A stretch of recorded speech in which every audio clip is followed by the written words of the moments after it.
নমস্কার। আজকে আমি বলবো হাস্যকবি সুকুমার রায়ের গোঁফ চুরি। হেড অফিসের বড়বাবু লোকটি বড় শান্ত, তার যেমন মাথায় ব্যামো কেউ কখনো জানতো?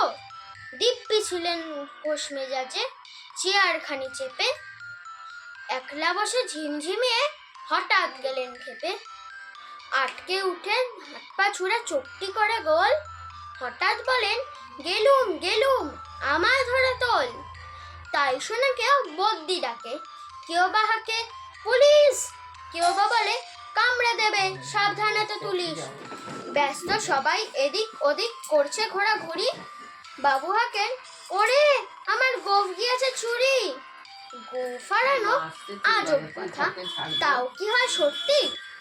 গোঁফ জোড়া তো তেমনি আছে, কমেনি এক রত্তি। সবাই তারে বুঝিয়ে বলে, সামনে ধরে আয় না, মোটেও গোঁফ হয়নি চুরি, কখনো তা হয় না।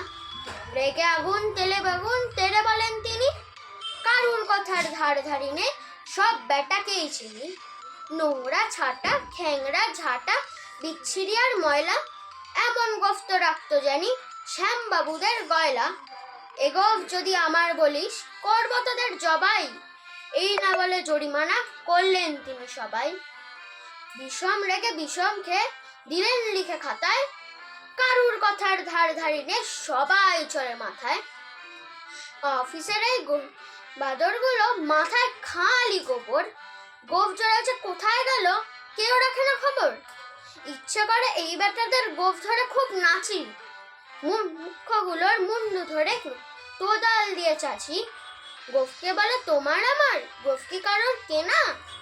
গোঁফের আমি গোঁফের তুমি, তাই দিয়ে যায় চেনা। নমস্কার।